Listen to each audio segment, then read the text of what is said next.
heard oral argument wherein Ripple requested that the court force the SEC to turn over all documents related to internal and external discussions related to Bitcoin and Ethereum being deemed not a security. Now, I listened in for all 1.5 hours, so you didn't have to be bored to death, but it was actually super interesting, so I don't mind. As you may know, the court did not allow any recording of the hearing under threat of criminal sanctions, but I not only broke the law, I actually snuck a video camera into the courtroom just for you. Don't squeal on me, and here is some video of the SEC and Ripple lawyer going at it.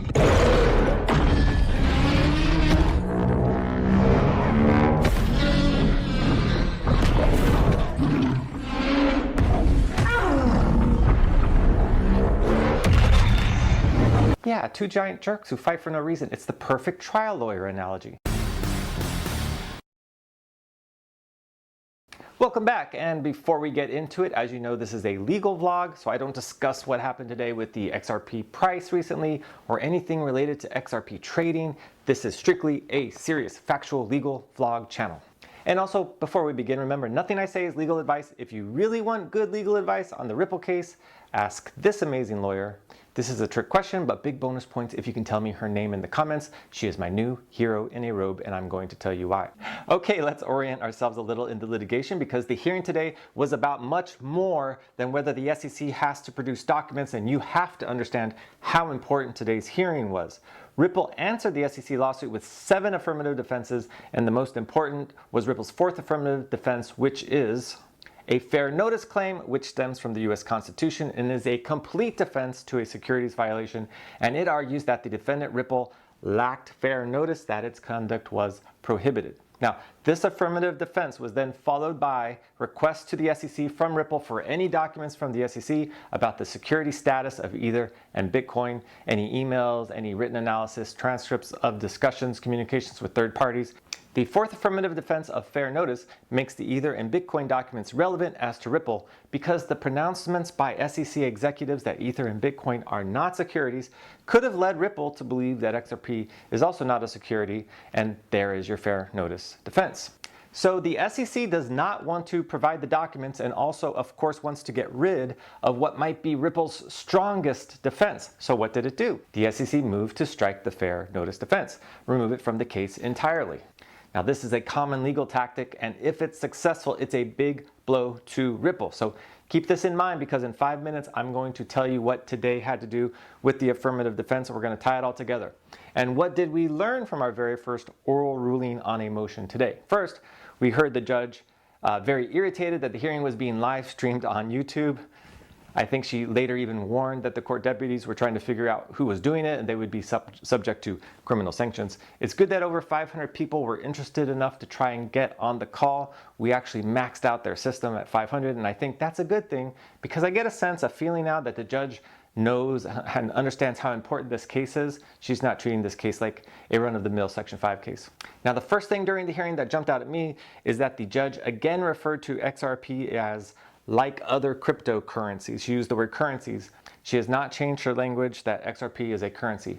But the second thing that was very odd was that she began with the SEC lawyer. Now, usually you would start these hearings with the party filing the motion, which would be Ripple, but she launched straight into 5 very pointed questions to the SEC attorney, and her very first question was to first state that the SEC's argument as to why it did not have to give the requested documents was all based on case law. She called out the SEC on that right away, and it's true, the SEC cited a lot of case authority, especially the Kik Interactive case, in which the judge did not allow Kik to get the same type of discovery, and what the judge said was strong. You might even say brave. She said, reading between the lines of her questions, that although the authority is persuasive, she does not have to follow it, and the SEC better have an independent basis for not providing the documents. Her very first question pointed out what I now think was a big mistake on the SEC's part, by which I'm talking about suing Brad Garlinghouse and Chris Larson personally. Her first question was, did any of the cases you cite, were there any individuals sued?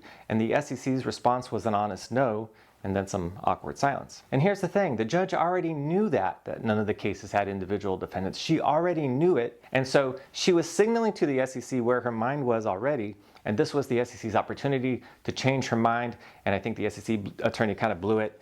And instead of staying on point with his case authority, the attorney completely veered off point and he goes to a talking point that the SEC shouldn't have to provide the documents about Ether and Bitcoin because Ether and Bitcoin had no ICO, unlike XRP, which did, and therefore they are obviously different. Now, this is where I feel very confident in the judge because she saw right through that circular argument right away. She jumped on it and she said, well, then if you were just asking me to decide the entire case then, aren't you? Because if I have to decide before discovery is even finished how XRP is different than Bitcoin, for example, then I'm in effect making a ruling on the entire case. And she is absolutely right. The whole purpose of discovery is for the parties to get information to prepare their case, not to make a unilateral decision that something is or isn't relevant and then dictate what's discoverable around those assumptions. And it was at this point, ladies and gentlemen, when I knew where things were heading. It was also at that point that I knew nothing the party said after that, absent something very surprising, was going to change the judge's mind on the issue because she already knew exactly how she was going to rule at that 15-minute mark when the SEC didn't zip off a prior case in which individual defendants were involved. You see, absent intervention or questions from the judge, these kind of hearings are like well-orchestrated ballets. The parties move across the floor in orchestrated point and counterpoint.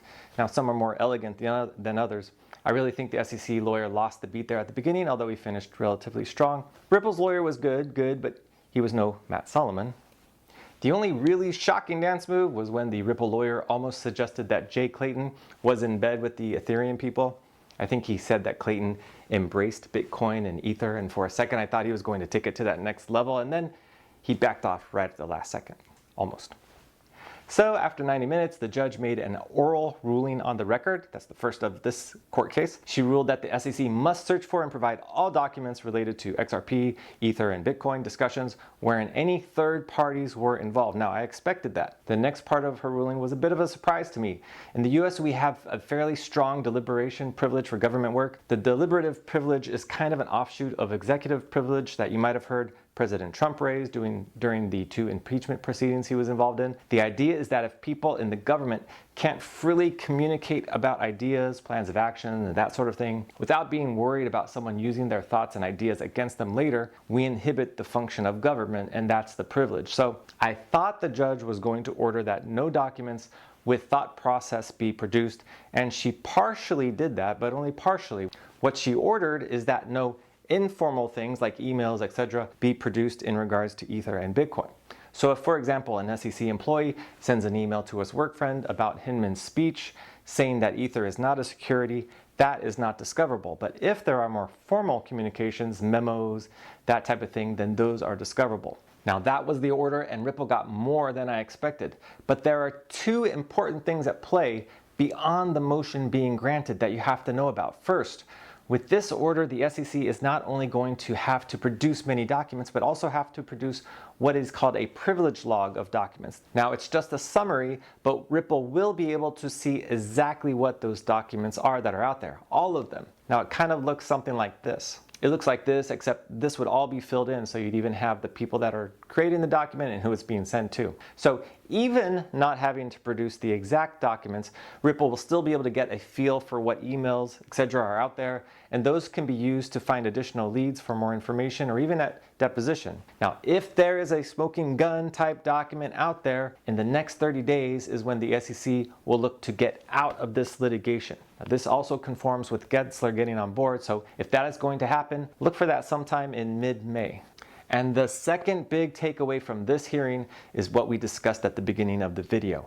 Judge Netburn already pretty much knew how she was going to rule going into this motion. And you can bet that Judge Torres already pretty much knows how she is going to rule on the motion to dismiss Ripple's fair notice defense. Judge Netburn is not going to order the SEC to spend hundreds of hours going over tens of thousands of documents relevant only to Ripple's fair notice defense if she knows that the entire defense is going to be thrown out next month. Repeat, I would be shocked that the judge would order production of all these documents if the court was going to rule in favor of the SEC next month on its motion to dismiss Ripple's fair notice defense. And it's that hearing and that defense that are crucial to Ripple, and this is the first evidence we have that the judge is not going to throw it out. Now, could I be wrong? Yes, but remember, I'm never wrong.